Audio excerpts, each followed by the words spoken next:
দর্শক, এবারে জানাবো এক নজরে দৈনিক পত্রিকার শিরোনামগুলো। আমার হাতে প্রথমে আছে দৈনিক ইত্তেফাক। ঠোঁট সেলাই, বৈদ্যুতিক শক, সিমেন্টের ব্যাগ বেঁধে নদীতে নিক্ষেপ, গুম কমিশনের প্রতিবেদনে নির্যাতনের বীভৎস চিত্র, এমন একটি প্রতিবেদন তাদের প্রধান শিরোনাম। এরপরেই রয়েছে গৌরবের বিজয় দিবস আজ, মহান বিজয় দিবস নিয়ে তাদের একটি লেখা রয়েছে। এরপরে রয়েছে দৈনিক প্রথম আলো, তাদের প্রধান শিরোনামে জায়গা পেয়েছে মুক্তিযোদ্ধার সংজ্ঞায় পরিবর্তন আসছে, তালিকা যাচাই হচ্ছে। মুক্তিযোদ্ধাদের মধ্যে অনেকেই চান রণাঙ্গনে যারা বন্দুক নিয়ে সশস্ত্র লড়াই করেছেন তারা মুক্তিযোদ্ধা হিসেবে খ্যাত হবেন।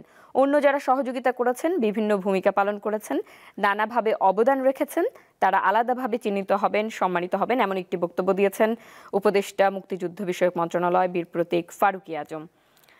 রয়েছে মুক্তিযুদ্ধ সর্বোচ্চ গৌরবের 24 তার ধারাবাহিকতা, এটিও তাদের শিরোনামে জায়গা পেয়েছে। এরপরে রয়েছে দৈনিক যুগান্তর, তাদের প্রধান শিরোনামে জায়গা পেয়েছে 50,000 কোটি টাকা বেক্সিমকোর দায় বিভিন্ন ব্যাংক ও আর্থিক প্রতিষ্ঠানে, আদালতে শুনানি বাংলাদেশ ব্যাংকের আইনজীবী, এমন একটি রয়েছে।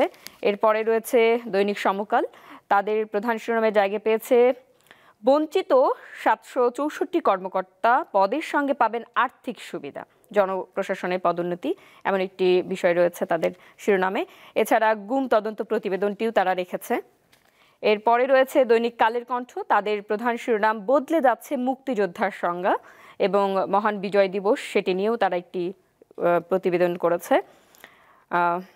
এরপরে রয়েছে আজকের পত্রিকা, তাদের প্রধান শিরোনাম অভ্যুত্থানের দেশে এলো বিজয়ের দিন, মহান বিজয় দিবস নিয়ে একটি প্রতিবেদন রয়েছে। গুম কমিশনের যে প্রতিবেদন, সেটি গুমের পর মাথায় খুলি, লাশ বুড়িগঙ্গা ও শীতলক্ষায়, এটিও একটি তাদের প্রতিবেদন কমিশনের।